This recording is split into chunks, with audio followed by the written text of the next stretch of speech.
Hey yo, what up? Back again with more One Piece! Previously, our heroes have come face to face with the long-awaited Dr. Vegapunk. Or have they? No, we quickly come to find out that Vegapunk, being so busy, has divided up his consciousness into 6 satellite bodies, with each one being an aspect of himself. While the rest of the Straw Hats pirates came face to face with Lilith, the evil personification of Vegapunk, who only cares about greed and experimentation, who wished to shake down the Straw Hats for cash. Lilith was quickly contacted by Saki, or Shaki, Shaky? However you say the name. The good aspect of Vegapunk, who has a lot of wisdom and knowledge, recognizing that both Zoro and Robin alone could take down Lilith in an instant, even though she had summoned multiple cyborg Sea King, or Sea Beasts. Yeah, Sea Beasts. I think I was told they were Sea Beasts. Sea Kings are more amphibious. Sea Beasts are usually animal-based, like Momu and stuff like that. Zoro demanded to have a conversation with Vegapunk, which Shaki, or Saka, or Sheikah, whatever, agreed to. Meanwhile, the group of Jinbei, Chopper, Luffy, and Jewelry Bonnie came to the futuristic city located on Egghead, having some encounter with holographic monsters, holographic food, and a not holographic Vegapunk Atlas, the Wrath, who pretty much explained the anger that Vegapunk feels about the fact that, despite the fact that Vegapunk has created a heating element or an AC unit that could heat an entire island, turning a winter island tropical, as on Egghead Island, and the various vending machines all around the place that can produce food, as well as the light gloves, which allow Atlas to be able to physically touch even holograms. Unfortunately, because of the lack of funding, a lack of resources, and a lack of people who could actually follow Vegapunk's blueprints, nothing that Vegapunk has made can be mass-produced and distributed to people who might get some convenience out of it. It became a very interesting argument of philosophy with Vegapunk's presence, although Jewelry Bonnie, seeing Atlas, does not recognize her as Vegapunk, as Bonnie had noted that she had previously visited Egghead long ago when it was just a normal laboratory.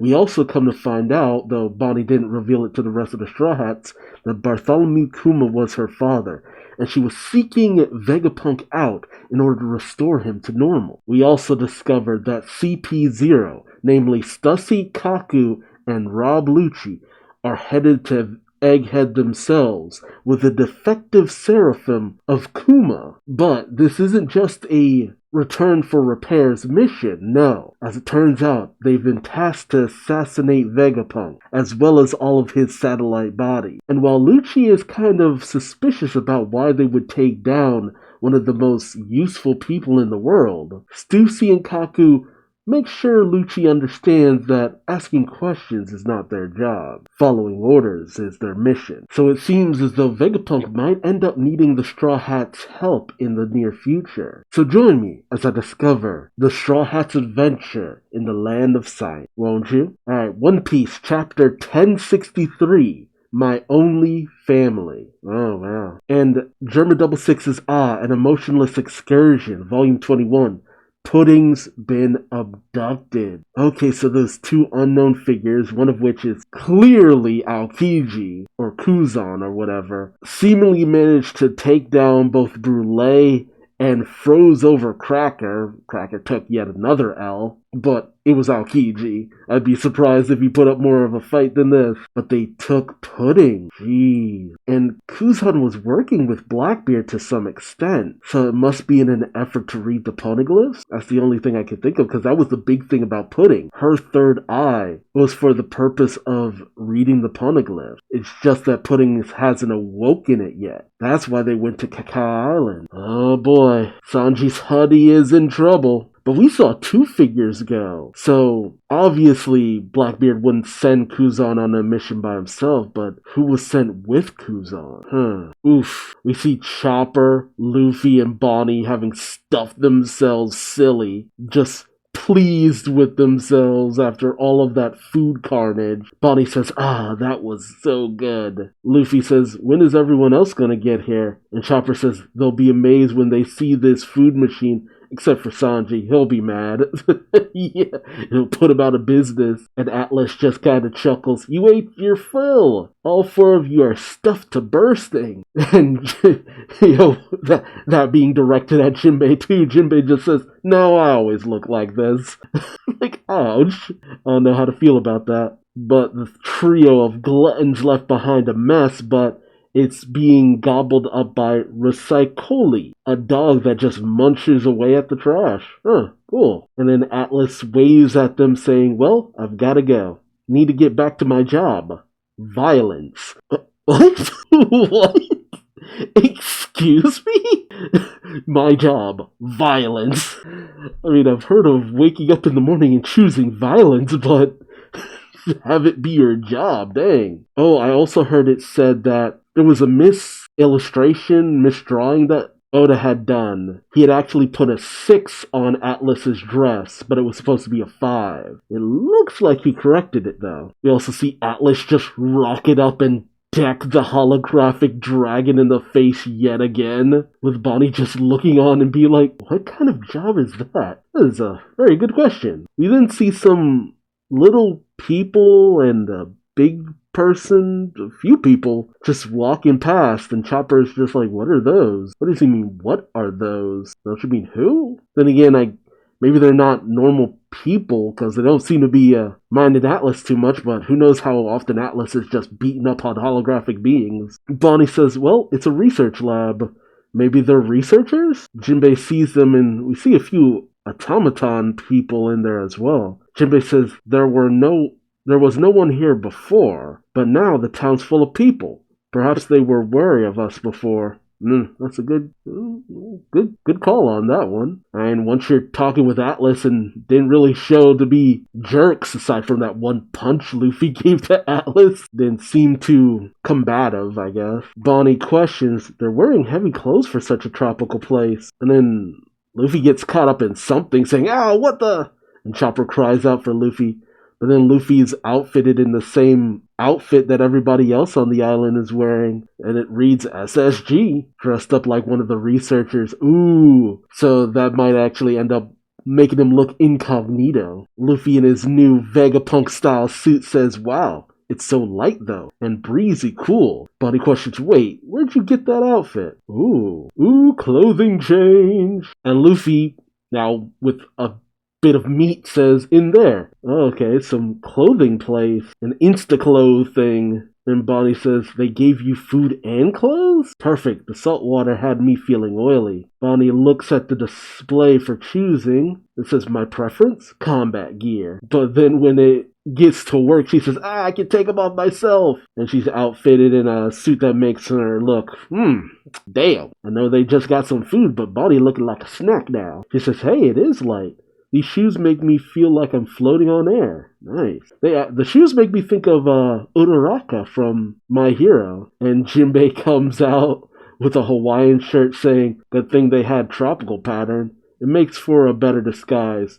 Not that we're really incognito here. And Chopper is outfitted too, saying, I'm in the future! Future!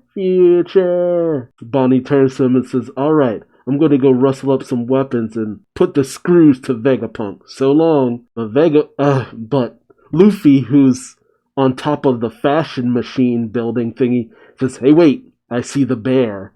Bonnie questions, a bear? Luffy says, I wonder if he's looking for us, or is it just my imagination? Then we see Kuma, or Pacifista, outfitted like Kuma, in a police outfit walking down, coming their way, I guess. Luffy, having a bit of the observation hockey future sight, says, let's move, he's gonna run. And the police Kuma goes rushing towards them at full speed, like a friggin' Terminator. Luffy calls out, it's a laser cannon, just as the cop Kuma gets ready to fire out at them. The beam goes flying towards them, with Kuma saying, eating without payment, theft of clothing, with them saying, huh? We needed money for that? Where do you put the money? But Bonnie obviously is taken aback seeing the visage of her father. And as the beam just narrowly misses them, Luffy calls out, but it just popped out when I kicked the machine.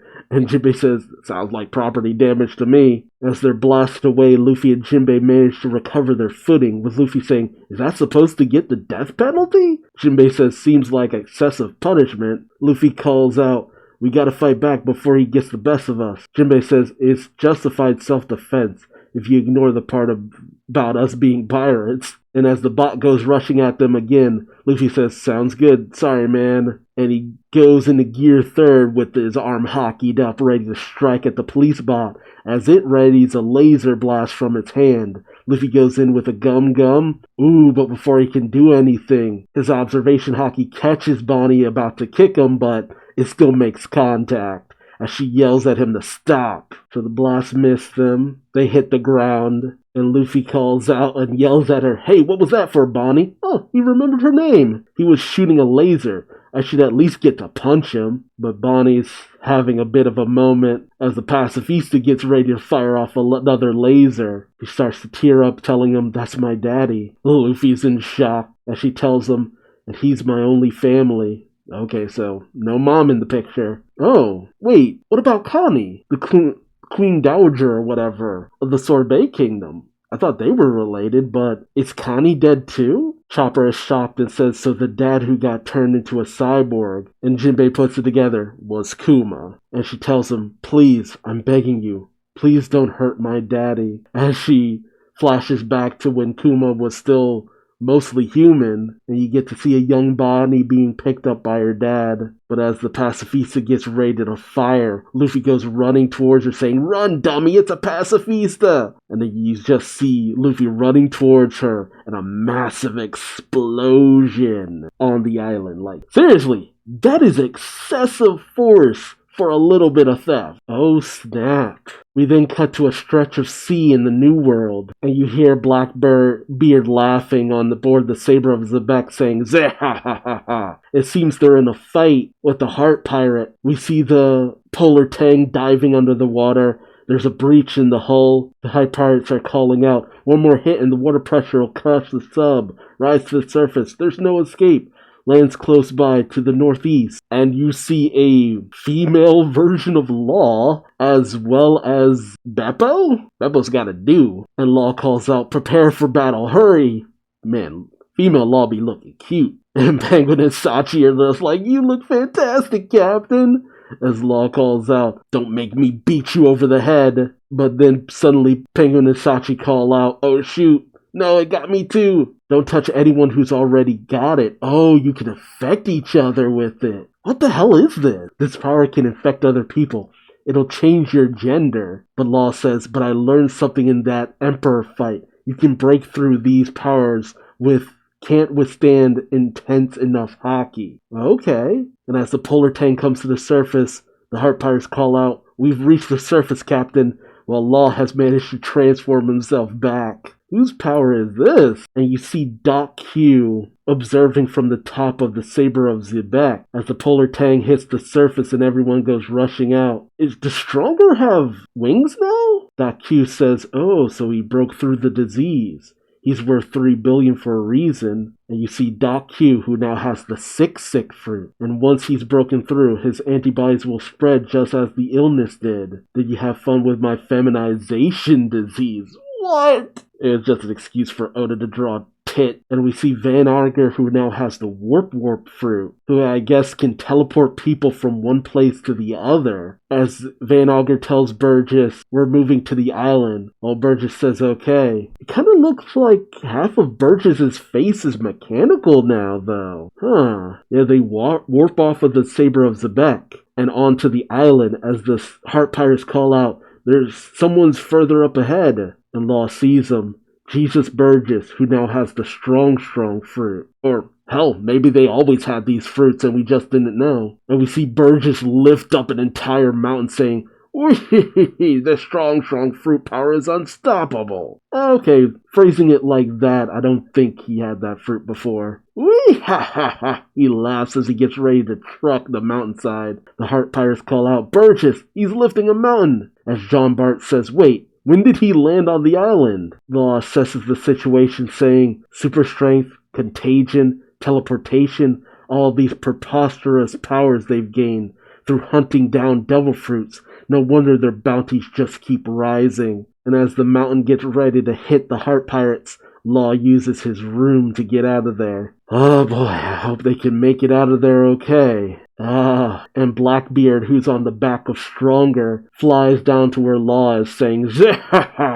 it's been a while, Trafalgar Law. Law, obviously tired from the battle, says, why are you here? Blackbeard says, now don't be so cold to your fellow worst generation. Straw Hat Kid are you? I knew that one of you was gonna sail here from Wano. While Doc Q is just like, Commodore, Stronger says you're crushing him. And me. Blackbeard ignores this, telling Law, go figure that Kaido and Big Mom fell. You've turned the whole world upside down. It's been a blast. And we see Stronger has the horse fruit mythical type model Pegasus. Dang. And Blackbeard says, of course Kaido would have had at least one. And how many have you found? I'll take all your road poneglyphs. And Law says, same back to you. In this fight, winner takes all. Okay, so Blackbeard's not after Law's devil fruit, he's after his poneglyphs. Damn. Ain't that some shit? The moment Law left the alliance with Luffy, he runs into Blackbeard. Damn. Talk about luck running out.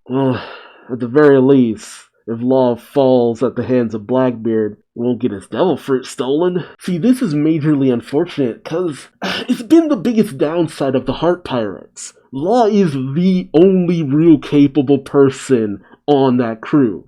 Jean Bart's strong, yeah, and maybe Beppo, but it's daytime. Beppo ain't going Sulong. Hell, he didn't even go Sulong in Wano. We don't know how capable Sachi and Penguin are, let alone the rest of the Heart Pirates, so it's hard to tell how well this is gonna go down.